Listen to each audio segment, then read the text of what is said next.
YouTube ren sanam gate ko Sagun daram. Nitu dobon pada'a nonde bon nyal dareyak kana trio titang onorde rena pun number onorde sangging rinic peda. Noa onorde bon tin bon pada'a sangging rinic peda onorde ar noa do pun number onorde kana trio titang onorde putih rena. Noa onorde bon pada'a ar noa rena jaha sar kata te khatom ya tabon galocha. Chalo tobe noa onorde bon pada'a len gi inya debel fakda logon lap laduo me adi sangin de ara koyo lengget huding tuke talang dok duire inya juga koram chutse chupi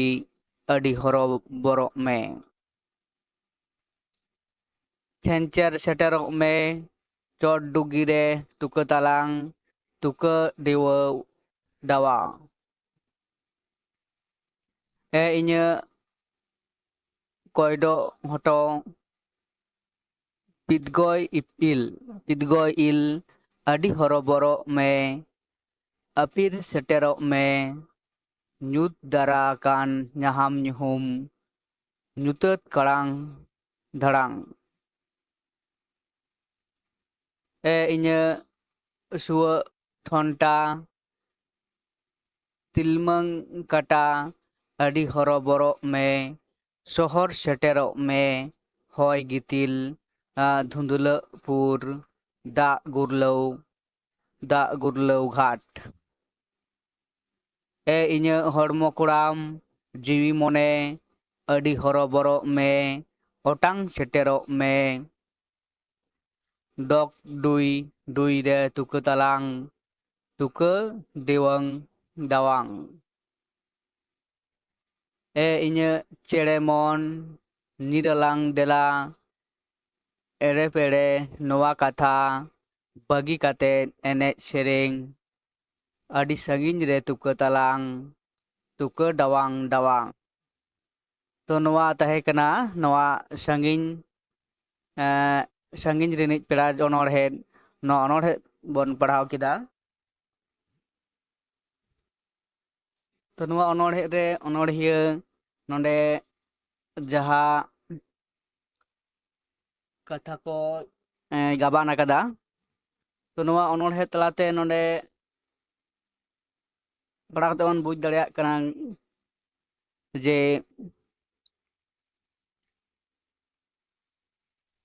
metang jiuli chereya katha nonde onorhia unkina घारंज Raina से उनकिना जुड़ी पारी रे मुद्रे जहाँ सगई मेना अकत तकिना are उनकिना जीवन रे ओका लेकाना घटना को ओनोड़िए नेल ᱧᱟᱢ akada नेल ᱧᱟᱢ केते जहाँ गहिर ते आंगोच akada ona kata koge nonde onorhia metang thar talate ona चितर Raina कथाय कुंदव rakap akada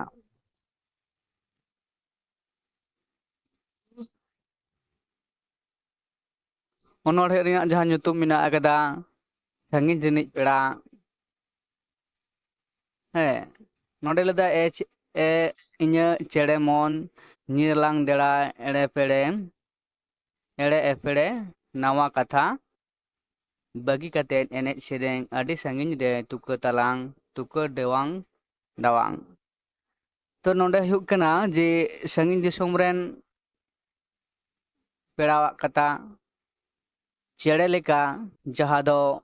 mid tota kon ar mid tota tekin chalaw kana ating te hok jaha leka te hok to onde ona katha nonde lay dai jidila nitu do alang cere leka alanga tuke se alanga dera te ruwar huyuk talanga alanga tuke se dera okare mena akada do onde gilang ruwar chala am तो संगीन Disom rain पेड़ा लगा जुदी पेड़ा हरियो चलाआ तो ओंडे खुना आरो रुवाड़ hedge लेकाते ओंडे दो नोआ कथा गे नोंडे बाडाय ᱧᱟᱢᱚᱜ ᱠᱟᱱᱟ चेड़े लेका लेदा ए इᱧ चेड़े मन ᱧᱤᱨᱞᱟᱝ ᱱᱮᱞᱟ तो नोआ कथा कना तारपरे थार चे मेनेक कना ए इᱧ हड़मो कोड़ाम जी मने अडी हरबरो मे ओटांग सेटेरो मे डग डुई डुई रे तुके तलांग तुके डावांग डावांग मेन दो अकिना जहा डेरा से तुके कना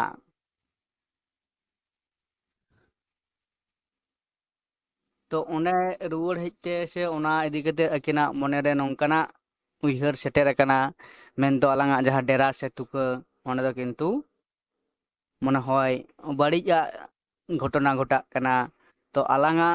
ओड़ा से डेराते आलांग लगन माछा रुवाड़ चला आयो तलांगा नवा गी ओनोड़िया नोंडे नोवाडा थार तलाते मेनेत कना इना पर जुदी बनेला तारपर थार लेदा ए इᱧ सुवा ठोंटा तिलमांग कांटा काटा अडी हरबरो में शहर सेटेरो में होय गितिल धुंदलापुर दा गुरलाव घाट नोड़े कारकना कथा लाना दो अकिन मुद्रे जे जहारे जहा अकिन जुदी छड़ा छड़ी मिना आकात किना उनकिन मिट जायगा रे सेटेरो लगित ते नोडे जहा दलदा होय गितिल धुंदलापुर दा गुरलाव घाट नोडे अकिना जहां नापाम ठाव जुदी अकिन मुद्रे हानते नाते कते जुदी किन आपातोआ सेकिन बापाक किछु घड़ी लगित ताहले अकिना जहा नापाम ठाव तकिन दो नोडे किन गोटा कदा गितिल धुंदलापुर दा गुरलाव घाट नोडे अकिन आरोकिन दोहरा कार तकिन नापाम मिदोआ तो नोंका कथा नोआ थार तलाते मेनेत कना इन जहार थारना कदा इñ कोयडो हटो पिदगोय इल अडी हरबरो में अपीर सेटेरो में ᱧᱩᱛ ᱫᱟᱨᱟ ᱟᱠᱟᱱ ᱧᱟᱦᱟᱢ ᱧᱩᱦᱩᱢ ᱧᱩᱛᱟᱹᱛ ᱠᱟᱲᱟᱝ ᱫᱟᱲᱟᱝ नोडे दो अकिना जहा हड़मो मुठन रना जहा गढ़हन नोडे उनकाना कथाय मेनेत कना दाय कोयडो हटो पिदगोल इल तो अकिना जहा हड़मो रना गढ़हन से हड़मो गढ़हन ना जहा चितर नोडे ओनोड़िया उनकिना चितर रना कथा उनकिना हड़मो गढ़हन ना जहा मेन चितर से मुठन तकिन ओना कथा नोडे सदरेत तकिना आर चे लेदाय ᱧᱩᱛ ᱫᱟᱨᱟ ᱟᱠᱟᱱ ᱧᱟᱦᱟᱢ ᱧᱩᱦᱩᱢ ᱧᱩᱛᱟᱹᱛ ᱠᱟᱲᱟᱝ ᱫᱟᱲᱟᱝ तो चेड़े चुपड़ी लेका जुदी बन नेला जे सेताग रे ओंडोंग केते आयुब तेगे आरो आकुआ डेरा से तुका तकिन रुवाड़ोआ को तो उनका गे नोडे हो नोंकाय लेदाय जे रुवाड़ रना कथा मेनदो ᱧᱩᱛ ᱫᱟᱨᱟ ᱟᱠᱟᱱ ᱧᱟᱦᱟᱢ ᱧᱩᱦᱩᱢ ᱧᱩᱛᱟᱹᱛ ᱠᱟᱲᱟᱝ ᱫᱟᱲᱟᱝ तो नोडे जहा आरो रुवाड़ हेज ना जहा कथा से प्रकृति नियम लेकाते आयुब वक्त दो सानाम जीव जियाली को चिका जे आकुआ डेरा से ओड़ा तेको रुवाड़ हिजुआ से तुका तेको रुवाड़ हिजुआ ᱧᱟᱦᱟᱢ ᱧᱩᱦᱩᱢ सावतेगी ᱤᱱᱟᱹ ᱯᱚᱨᱮ ᱪᱮᱫ ᱞᱮᱫᱟ ᱮ ᱪᱩᱭᱜᱟᱹ कोड़ाम बुरु चुपी बुरचे चुपी अडी हरबरो में खेंचर सेटेरो में चोट डुगिरे तुका तलांग तुका देवा डावा नोडे हो अकिना डेरा रना जहा कथा नोडे मेन कना नोडे हो जहा बुरचे चुपी मेनदो नोडे हो हड़मो गढ़हन रना डांग चितर नोडे कुदो रकाब आकादा ओनोड़िया और ओका लेकाते ओना अकिना डेरा तकिन रुवाड़ हिजुआ चेला खेंचर सेटेरो में अडी हरबरो में खेंचर सेटेरो में चोट डुगिरे तुका तलांग तुका देवा डावा तो खेंचर हेज से अडी लगन माछा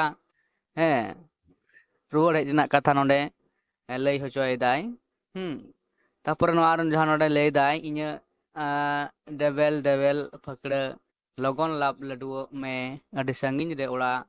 कोयो लगेत लगेत हुडिंग हुडिंग तुका तलांग डग डुई डुई रे तो नोआ थार तलाते नोआ गे बोन बडाय दाड़ेयाग कना जहां दो हुयुग कना जे देवेल देवेल फकड़ा मेनदो चेड़ेया जेमन नोडे चेड़े रना कथाय लैदा जेहेतु फकड़ा कथा चेड़ेया जहां पकड़ तो डबल डबल लेता लगन लाभ लडुओ में तो अड़ी संगिन रे ओड़ा कोयो लगेत तो आलांगा जहां डेरा से ओड़ा दो अड़ी संगिन रे नोने खन जहां चेक का नेलोक कना कोयो लगेत अड़ी संगिन रे अड़ी हुडिंग मचा नेलोक कना तो आलांग जिकेलां दला लगन मताय कना पकड़ रे साबोदोक में से आम चिंग ठेन साबोक में तो था आलांगा डेरा तलांग रुवाड़ चलाआ यानी कोयो में अड़ी संगिन रे हुडिंग हुडिंग तुको तलांग डॉग डुई डोय रे और चेल दा हुडिंग हुडिंग तुको तलांग ओना रे alang चलाव कदे सेटर तलांग alang डेरा से ओड़ाग ते आड़े खान आदो बालांग बिलोमा चलो एंदो alang डेरा तेगिलांग रुवाड़ चलाआ तो नोआ ओनोड़े तलाते नोंकनाक कथा को जहा कथा को नोडे बोन गालोच केदा तो नोआ ओनोड़े तलाते ओनोड़िया नोंकनाक कथा से उयहर भावना को आते नोआ ओनोड़े दोय गाबाना कदा मा इनका नोआ ओनोड़े ना जहा